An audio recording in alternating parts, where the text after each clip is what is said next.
Selamat malam. Ya. Salam Indonesia. Karena tidak perlu kambing bilang ketok-ketok untuk mengucapkan salam kepada ayam. Ayam bilang mbek untuk mengucapkan salam kepada kambing. Yang penting saya yakin Anda memberi keselamatan ke saya memberi keselamatan ke Anda, kita semua saudara Indonesia. Malam ini saya bangga karena ini mungkin acara pertama saya di wilayah selatan. Karena selama ini saya beredar di wilayah tengah dan utara, dan sekarang saya digeret ke selatan. Saya sangat berterima kasih kepada teman-teman seluruhnya, panitia dan pihak-pihak yang terlibat. Saya sangat menghormati tuan rumah, juga pihak-pihak desa ataupun aparat pemerintah yang terlibat atau yang hadir. Semoga kita semuanya diberikan kesehatan dan keselamatan, terutama di era pandemi seperti ini, dan sejahtera semuanya, tidak kurang suatu apa hari ini dan seterusnya, insya Allah. Teman-teman, malam ini kemarin saya dikabari bahwa acara ini diskusi. Jadi saya harap ngecapeknya saya nggak banyak-banyak, karena mungkin di sini ada yang jauh lebih tahu, sehingga nanti lebih diarahkan ke sharing aja.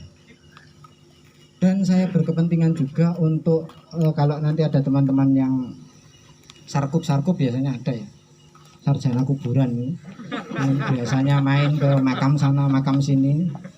Nah, kalau ada yang pernah melihat makam sesepuh mana di daerah sini, ya nanti silahkan disebut biar saya punya data tentang itu. Kalau pas saya nyarkup lagi nanti saya kunjungi. Karena di wilayah sini yang saya datangi cuma petilasan Mbah Pesanggerahan, dan satu lagi di bukan yang berbau seperti itu, Tepeng Reges. Nah, yang lain belum saya tahu. Iya, yang lain belum saya tahu. Jadi nanti kalau ada teman-teman yang ingin menyampaikan tentang yang berbau dengan sarkup, monggo. Oke ya, ini langsung saya mulai. Saya terpaksa tidak membuka masker saja, selain untuk protokol kesehatan juga untuk protokol pribadi ya. Jadi diterima aja apa adanya. Gak ditampilkan teman-teman. Oh, ya yes. Oke. Karena bicarakan tentang desa sejarah dengan background saya tentang sejarah kerajaan, saya membatasi diri sendiri hanya era kerajaan saja sampai kira-kira 1800 atau sebelum itu. Karena setelah itu sudah era kolonial. Nanti biar disambung oleh Mas Alif dan yang lain kalau ada sambung sumbang rasa, sumbang saran. Oh ya, saya ucapkan terima kasih juga untuk Mas Sailaros ini. Karena kita ketemu 2015 di acara BTD dan sampai detik ini baru ketemu sekali lagi. Ini beliau adalah senior kita dalam hal sejarah. Sebelum BTD ada itu beliau sudah ada, sudah aktif di sejarah sendiri lagi. Nah sekarang masih istiqomah, subhanallah, ini hebat sekali. Saya harus banyak belajar ini. Karena untuk menjadi konsisten itu angel. Di sini Jawa semua atau campur sukunya? Karena saya kalau ngomong biasanya kecampuran Jawa. Yang non Jawa nanti nggak paham dikira diskriminasi. Enggak ya, karena diskriminasi saja tanpa diskrimi lauk dan diskrimi sayur nggak enak. Harus lengkap. Oke, saya mulai. Desa wilayah Pesanggaran ada sesuatu yang membuat saya dan teman-teman di sini harusnya bangga, karena dengan Kabupaten Banyuwangi secara literasi kita lebih tua di sini di Pesanggaran, lebih tua daripada Kabupaten Banyuwangi sekitar 200 tahun secara literasi. Tapi secara arkeologis jauh lebih tua lagi. Karena dalam ilmiah biasanya yang dianggap itu yang literasi. Jadi di sini 200 tahun sebelum Kabupaten Banyuwangi ada, pemukiman penduduk di wilayah sini sudah ada. Bisa dilacak di naskah Bujangga Manik. Jadi waktu itu sekitar tahun 1512-1513, Bujangga Manik perjalanan dari Sunda Pajajaran sana ke timur sampai bertapa di Alas Baluran, di Gunung Baluran. 1 tahun di sana, kemudian menyeberang di Bali, 1 tahun di Bali, kemudian pulang ke sini, pulang mau ke Jawa Barat lagi lewat sini. Di situ disebutkan dalam tulisan saya yang memegang. Nah, salah satu kata-katanya adalah saturun tina jong tutup diri aing ti parahu sacunduk ka Gunung Raung kalurah talaga wurung samungkur aing ti inya sacunduk aing ka baru etana lurah ti inya ngalalar ka padang alun. Jadi ada kata baru. Kata baru itu adalah sebuah desa yang berstatus Kategan, pusat peradaban pendidikan agama Buddha. Kategan baru, Katiagan baru, atau Kategan baru. Nah, baru itu yang kita lacak di Banyuwangi, yang meninggalkan jejak peradaban kuno yang paling dekat dari sini. Namanya sekarang menjadi desa atau dusun atau desa itu? Desa Baru Rejo. Jadi jangan dipisah-pisah mana Siliragung, mana Pesanggaran. Nah, itu kan bentuk kecamatan baru aja. Asalnya sama, Mas. Ya, begitu ya. Jadi peradaban di Baru atau Baru Rejo itu, yang sekarang Baru Rejo itu sudah sangat tua. 1513 itu dilalui, di sini sudah peradaban pemukiman agama Buddha. Baru Rejo. Terus ada lagi yang lebih tua dari itu mungkin. Saya menemukannya di Babad Dalem dari Bali. Di Babad Dalem itu ada resi perjalanan dari Kediri menuju ke Bali. Salah satunya disebutkan tempat bernama Tepeng Reges. Siapa yang dari Pulau Merah ke utara, nah, di kiri jalan masuk gang itu ada tempat Tepeng Reges. Ya, saya sama teman-teman 2 kali kalau nggak salah mampir ke sana. Jadi Tepeng Reges itu juga termasuk bentuk wujud bukti bahwa wilayah kita di sini ya teman-teman Pesanggaran yang tertua. Itu era kerajaan Kediri. Jauh lebih lama lagi daripada Bujangga Manik. Tapi literasinya lemah. Ya, hanya berawal dari cerita tutur yang kemudian ditulis di Bali sana. Ya, itu catatan saya yang pertama tentang Pesanggaran. Sekarang Baru Rejo itu apa? Masuk Silir atau masuk Pesanggaran? Masuk Silir. Ya karena baru ya, Silir kan baru berapa tahun ini dipotong menjadi sendiri. Terus poin yang kedua, yang dapat tulisan, kalau ada berapa orang tuh yang dapat tulisan. Di situ saya menyebutkan tentang Syekh Among Raga tahun 1633. Syekh Among Raga itu dalam Serat Centini, ya Serat Centini itu disebutkan berjalan keliling Banyuwangi, melewati Banyuwangi dari pantai utara, pantai timur ke pantai selatan. Walaupun tidak disebut Pesanggaran atau disebut Baru atau disebut Tepeng Regesnya, tapi disebutkan melalui pantai selatan. Jadi setelah melewati Gerajakan ke barat, yang jelas melewati wilayah Pesanggaran, Sindaragung, Pesanggaran, terus ke barat. Itu ada terjemahan yang saya kutip. Jadi setelah melewati hutan Grojogan, yaitu Gerajakan, dan mendapat sebuah telaga kecil bernama Telaga Ingkilkan yang menjadi hulu Sungai Prawa yang terkenal. Sungai Prawa atau Sungai Purwo, sekarang Segoranaan, itu sebelah timurnya Gerajakan. Jadi nyebrang dari situ, terus kemudian ke timur lewati daerah sini, semakin ke barat, semakin ke barat, semakin ke barat. Itu. Nah sekarang poin yang ketiga ini yang agak saya senang ini poinnya.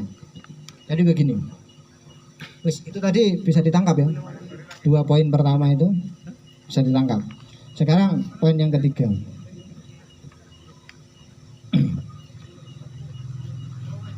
30 detik ya, 30 menit atau 30 detik. 30 menit. Teman-teman kenal pahlawan Belambangan yang bernama Pangeran Agung Wilis? Yang nggak kenal aja, angkat tangan. Ada nggak? Yang nggak kenal? Yang nggak kenal pahlawan Belambangan bernama Pangeran Agung Wilis, angkat tangan. Yang nggak kenal? Oh, alhamdulillah banyak ya. Iya, karena waktu itu kami mengajukan sebagai pahlawan nasional aja nggak jadi karena rakyatnya sendiri banyak yang tidak kenal. Gimana mau diusung ke Jakarta yang di Banyuwangi sendiri tidak kenal. Pangeran Agung Wilis itu awalnya bukan tokoh yang terkenal ketika masih ada di istana. Baru setelah beliau pindah ke sini, bertapa di sini, membuka desa di sini, jadi orang terkenal. Saya kira Pesanggaran itu sudah wingit dari dulu ya. Jadi orang kalau nggak terkenal pindah ke Pesanggaran tuh langsung perginya dari sini udah jadi orang terkenal. Nah, minimal seperti itu. Nah, saya sekarang dibawa ke sini, nanti saya pulang besok kayaknya semakin terkenal saya. Ya, ya. Jadi Pesanggaran itu kalau Pangeran Agung Wilis itu dikenal juga di bawah Tawangalun sebagai Mas Dukuh. Dia punya nama, salah satunya adalah Mas Dukuh, nama gelarnya. Karena dia tinggal di sebuah dukuh. Dukuh itu yang dia dirikan ada di sini. Jadi setelah tidak menjadi patih di Belambangan tahun 1760, Pangeran Agung Wilis itu berkelana jalan kaki Serawet di tempat kakeknya. Keluarganya ditinggal di sana. Karena di istana sudah tidak diterima. Jadi keluarganya ditinggal di Gunung Serawet, terus dia melakukan pertapaan jalan kaki semakin ke sini semakin ke sini. Sumber yang saya pakai 2, Babat Tawangalun dan Suluk Balumbungan. Di Babat Tawangalun itu disebut yang pertama kali didatangi adalah Lampon selama 7 hari. Lampon kan dekat sini. Di dekat saya sana juga ada lampu tadi. Di sini Lampon. Itu didatangi. Di sana bertapa 7 hari. Kemudian ke Ndogong. Gunung Dogong. Saya pernah diajak sama Mas Alif itu ke sana. Wah, orang. Iya. Ini Jan nggak bilang kalau tempatnya setinggi itu. Kalau tahu kan sebelum saya ke sana saya suruh bangun lift dulu. Di Ndogong. Terus kemudian di Ndogong ini berapa hari ini? 25 hari. Terus kemudian ke Gunung Tumpang Pitu 50 hari. Nah di Gunung Tumpang Pitu itu 7 kali. Jadi dari Gunung Tumpang Pitu pindah ke tempat lain, balik lagi ke Gunung Tumpang Pitu, pindah ke tempat lain, balik lagi ke Gunung Tumpang Pitu sampai 7 kali di Gunung Tumpang Pitunya. Nah ketika pindah itu dia bertempat di Gua Macan. Itu tempat-tempatnya Pangeran Agung Wilis bertapa. Itu di sekitar sini semua. Jadi kalau sejarah Belambangan sejauh ini didominasi oleh cerita-cerita dari wilayah tengah dan wilayah utara atau wilayah timur Banyuwangi, teman-teman di Pesanggaran itu bisa menunjukkan bahwa disinilah Pangeran Agung Wilis itu merintis perjuangannya sebelum melawan dengan Belanda. Saya kadang tuh agak risih kalau cerita itu kayak didominasi di tengah, ya kayak perang Bayu, ya kan? Ibu kota di Lateng, ibu kota di Belambangan Muncar, itu kan di tengah semua. Kayaknya selatan tuh nggak pernah ada ceritanya. Padahal Pangeran Agung Wilis menyeberang dari Bali itu mendaratnya di Gerajakan. Bantuan dari kerajaan Mengwi untuk Pangeran Agung Wilis itu turunnya di Pasisir Manis, Lampon. Itu semuanya lewat selatan. Nah, jadi tidak bisa kita melepaskan sejarah itu dengan meninggalkan wilayah selatan. Belambangan itu lengkap dari utara ke selatan, dari barat ke timur, tengah juga, semuanya ada ceritanya kita. Jangan ditinggalkan salah satu titik.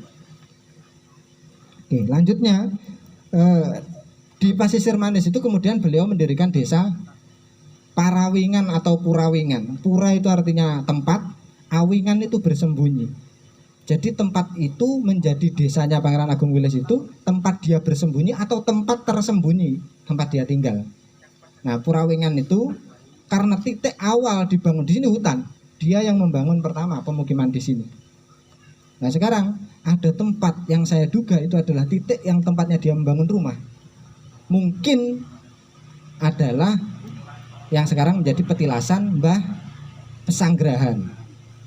Pesanggrahan itu kan tempat pesanggrahan. Jadi mesanggrahnya Pangeran Agung Wilis itu kemungkinan di situ. Karena yang paling tua di sekitar sini itu sekitar. Ya, yang paling dekat dengan lokasi-lokasi ini. Kalau saya salah dikoreksi nanti. Mungkin saya literasinya kurang. Jadi ada yang bilang ada yang lebih tua lagi di sana. Ada petilasan apa? Ya mungkin di situ. Ya, gitu. Selanjutnya, nah ini yang terakhir, poin terakhir. Peran dari pesanggaran lagi yang terakhir adalah siapa yang tidak kenal? Yang saya tanya yang tidak kenal, yang kenal nggak apa-apa. Yang tidak kenal pahlawan Belambangan lain lagi namanya Rempek Jagapati, angkat tangan. Yang tidak kenal nama Rempek Jagapati, angkat tangan. Banyak ya.